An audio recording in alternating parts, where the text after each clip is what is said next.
সুতরাং এই উপদেষ্টা পরিষদের যারা আওয়ামী লীগের পুনর্বাসন করতে চান তারা ফখরুদ্দিন মঈনুদ্দিনকে দেখে শিক্ষা নেন। ক্ষমতা কখনোই কুক্ষিগত করে ধরে রাখা যায় না। শেখ হাসিনার কাছ থেকে শিক্ষা নেন। পাশাপাশি বাংলাদেশের যে অন্যান্য রাজনৈতিক দল বিএনপি, জামাত, গণ অধিকার পরিষদ, ইসলামিক দল জামাত ইসলাম, ইসলামী আন্দোলন বাংলাদেশ সহ বাংলাদেশের সমস্ত ইসলামিক দল, বাম প্রগতিশীল শক্তি, তাদের নেতাকর্মীদের প্রতি আমার আহ্বান থাকবে, আওয়ামী লীগকে দেখে শিক্ষা নেন।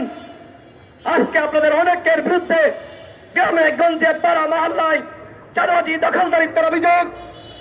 আপনারা তো ভোটদানে ভূমিকা রেখেছেন। আপনারা তো এদেশের জনগণের কাছে মজলুম হিসেবে আপনারা স্বীকৃতি পেয়েছিলেন।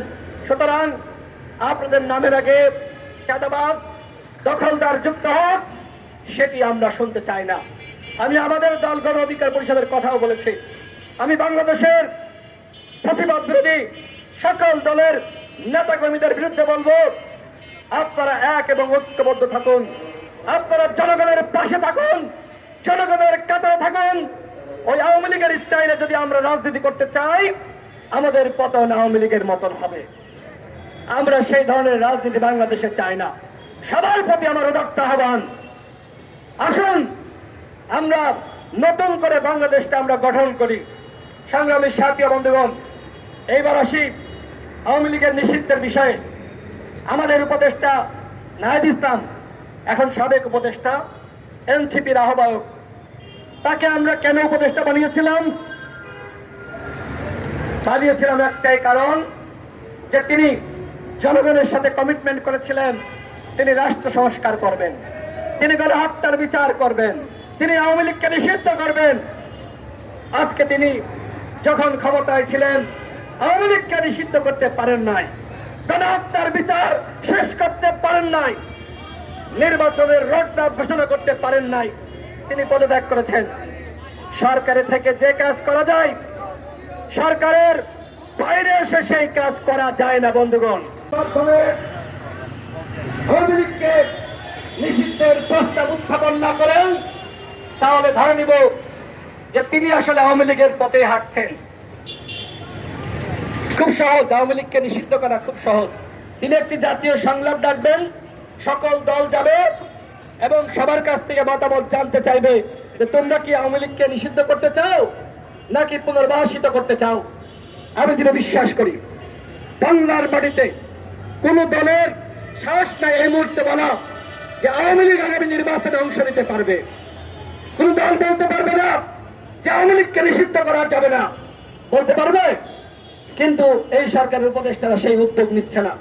আমাদের স্পষ্ট কথা, আপনারা অন্য জায়গায় ব্যর্থ হন, মাফ করে দিব, কিন্তু আওয়ামী লীগকে নিষিদ্ধ না করে যদি আপনারা ক্ষমতার চেয়ার থেকে বিদায় নেওয়ার চেষ্টা করেন, তাহলে কেউ এই মন্ত্রীপাড়ায় ঘুমাইতে পারবেন না, কোন উপদেষ্টা বাড়ি ঘরে থাকতে পারবেন না।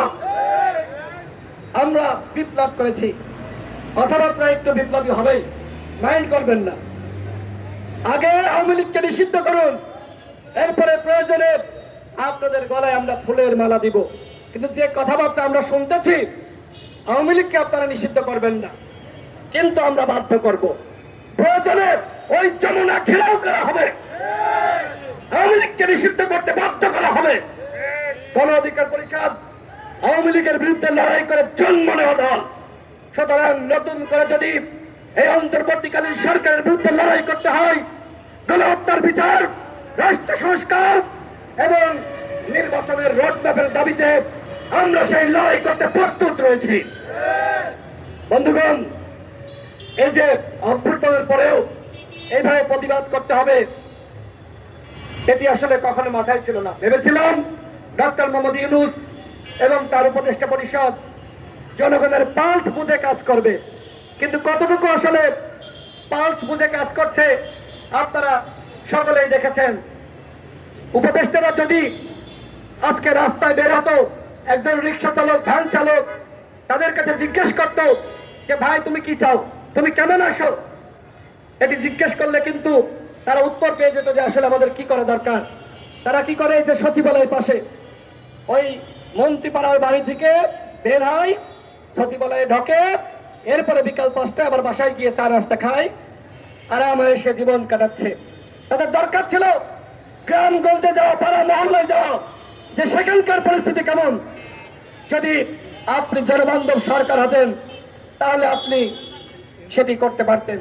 আমরা মনে করেছিলাম যে আমাদের প্রধান উপদেষ্টা হবেন হযরত ওমরের মতন শাসক, কিন্তু সেটি আমরা লক্ষ্য করছি না। তিনি হযরত ওমর হতে পারেন নাই। খুব কষ্ট লাগছে অত্যন্ত। তার যে ইমেজ, তিনি চাইলে বাংলাদেশকে নতুন ভাবে তিনি গঠন করতে পারতেন। গণ অধিকার পরিষদের পক্ষ থেকে আমরা প্ল্যান চেক দিয়েছিলাম, যতদিন লাগে কাজ করেন, কিন্তু এখন বাধ্য হয়ে বলছি নির্বাচন দেন। দেখেন, এই যে এখন আমাদের সেনাবাহিনীকে জনগণের মুখোমুখি দাঁড় করানোর ষড়যন্ত্র চলছে, এই অভ্যুত্থানে সেনাবাহিনীর ভূমিকা নাই। সেনাবাহিনী যদি ভূমিকা না রাখতো, কোন অভ্যুত্থান বাংলাদেশে হতো না। যখন সেনাবাহিনীর বন্দুকের নল ওই আওয়ামী লীগের দিকে, ফ্যাসিস্ট পুলিশের দিকে তাক করেছে, তখনই হাসিনা পালিয়ে যেতে বাধ্য হয়েছে। সুতরাং সেনাবাহিনীকে জনগণের মুখোমুখি দাঁড় করানো, সেনাবাহিনীকে বিতর্কিত করা, এই চেষ্টা যারা করছে তারা মূলত আরেকটি ১/১১ ফিরিয়ে আনতে চায়। তারা সেনাবাহিনীকে উস্কানি দিয়ে তারা আরেকটি ফখরুদ্দিন মঈনুদ্দিন তৈরি করতে চায়। দেশের জনগণকে বলবো, এই ফাঁদে আপনারা পা দিবেন না। ১/১১ আসলে সব থেকে বেশি ক্ষতিগ্রস্ত হবে এদেশের রাজনৈতিক দল এবং এদেশের জনগণ। সুতরাং কোনোভাবেই আর একটি ১/১১ বাংলাদেশে আনা যাবে না। এখন বর্তমান যে পরিস্থিতি দেখেন, আইন শৃঙ্খলা পরিস্থিতি উন্নত হয় নাই, বিভিন্ন জায়গায় বিশৃঙ্খলা, রাজনৈতিক হানাহানি, রাজনৈতিক মতবিরোধ। যদি এই ধরনের পরিস্থিতি চলতেই থাকে তাহলে বাধ্য হয়ে সেনাবাহিনী ক্ষমতা টেক ওভার করবে, কারণ দেশ তো চালানো লাগবে। সুতরাং আমি রাজনৈতিক দলগুলোকে বলবো, হানাহানি, কাটাকাটি, অনৈক্য, এগুলো আপনারা বন্ধ করেন। আজকে এনসিপি নেতারা কখনো জামাতের বিরুদ্ধে, কখনো বিএনপির বিরুদ্ধে, কখনো গণ অধিকার পরিষদের বিরুদ্ধে বক্তব্য দিচ্ছে, এগুলো অনুচিত। এখন সময় জাতীয় ঐক্যের, যেটি আমাদের হাবিবুর রহমান রেজী সাহেব বলেছেন,